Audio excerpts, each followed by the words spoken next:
Old Rajvendra नगर में Rao IAS coaching के basement में डूबने से 3 यूपीएससी एस्पिरेंट की मौत पर अब एक्शन शुरू हो गया है। ताबड़तोड़ गिरफ्तारी के बाद बुलडोजर एक्शन की बारी है। ओल्ड राजवेंद्र नगर में राव आईएएस कोचिंग सेंटर के बाहर अतिक्रमण हटाने के लिए 3 बुलडोजर गरज रहे हैं। राजवेंद्र नगर में बुलडोजर कार्यवाही जारी है। राव आईएएस कोचिंग के अवैध हिस्सों को बुलडोजर से तोड़ा जा रहा है। बुलडोजर एक्शन के लिए भारी संख्या में पुलिस बलों की तैनाती की गई है। ये बुलडोजर एमसीडी की तरफ से राजवेंद्र नगर पहुंचे हैं। फिलहाल मौके पर 3 बुलडोजर ताबड़तोड़ अवैध निर्माण को तोड़ रहे हैं। बताया जा रहा है कि अन्य कोचिंग सेंटर के बाहर भी अवैध निर्माण को बुलडोजर से तोड़ा जा रहा है। राव आईएएस कोचिंग के पास 3 बुलडोजर गरज रहे हैं क्योंकि पुलिस ने इसकी इजाजत दे दी है। बता दें कि ओल्ड राजवेंद्र इलाके में शनिवार को भारी बारिश के बाद एक कोचिंग सेंटर के बेसमेंट में पानी भर जाने से सिविल सेवा परीक्षा की तैयारी कर रहे 3 विद्यार्थियों की मौत हो गई है। इन 3 मौतों के बाद सरकार जागी है और अवैध हिस्सों पर बुलडोजर चलवा रही है। दिल्ली पुलिस के कई आला अफसर इस बुलडोजर एक्शन के दौरान मौजूद रहे। देखिए हमारे संवाददाता की एक खास रिपोर्ट। दिल्ली के ओल्ड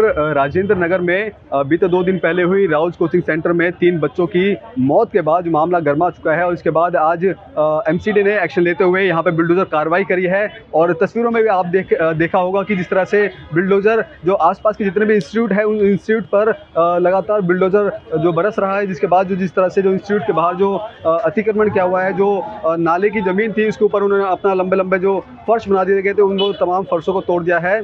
और इसके बाद राजधानी कॉलेज की अगर बात की जाए, क्योंकि जो राजधानी कॉलेज है वो राउज कोचिंग सेंटर के बिल्कुल बगल में है, उस पर कार्रवाई की गई। इसके अलावा सामने भी तमाम जो आईएएस जो इंस्टीट्यूट है उन सभी पर एक कार्रवाई की गई।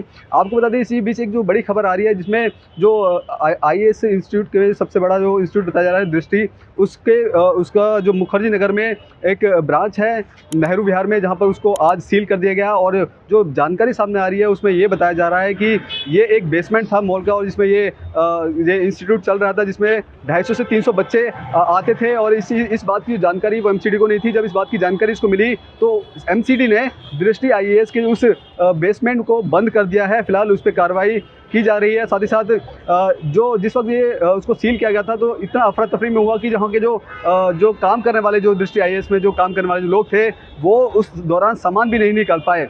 इस बात को लेकर के अब जो मामला है वो तूल पकड़ रहा है और राजनीतिक सरगर्मियाँ लगातार बढ़ती जा रही है। और इसी बीच अब जहाँ पे जो राउज जो आईएएस कोचिंग सेंटर है, यहाँ पर अब राजधानी दिल्ली के तमाम जगहों से यहाँ पर जो छात्र आ रहे हैं और विरोध प्रदर्शन कर रहे हैं, क्योंकि जिस तरह से इस मामले पर जो एमसीडी की कहीं ना कहीं जो लापरवाही सामने आ रही है, जिसके बाद लगातार एमसीडी पर जो तमाम आरोप लगते जा रहे हैं और इसके बाद जो छात्र हैं वो यहाँ पर प्रदर्शन कर रहे हैं। उनकी जो मांग है कि जो इस तरह के जो इंस्टीट्यूट है उनकी सेफ्टी, जो यहाँ छात्र पढ़े उनकी सेफ्टी फर्स्ट ऑफ ऑल उसको देखा जाए। इसके अलावा ऐसे जो इंस्टीट्यूट है जिसपे पूरे तरीके से वो काम नहीं कर पाते तो उसके ऊपर भी कार्रवाई की जाए। साथ ही साथ फिलहाल इस मामले में राउज आईएएस इंस्टीट्यूट है उसके लगभग 7 जो ऐसे कर्मचारी हैं उनको गिरफ्तार कर लिया गया है। फिलहाल जो आगे की जांच है वो भी जारी है। अब ऐसे में देखना ये होगा कि अभी फिलहाल 5 आईएएस जो इंस्टीट्यूट के 5 जो लोग हैं, उसके अलावा 2 अलग से 2 लोगों को गिरफ्तार किया, यानी कुल मिला के 7 लोगों को गिरफ्तार कर लिया गया। अब आगे भी जो गिरफ्तारी होगी उस पर कार्रवाई की जाएगी, ये देखने वाली बात होगी। कैमरा पर्सन कमलेश कुमार के साथ मैं संदेश सक्सेना, पंजाब केसरी.com, दिल्ली।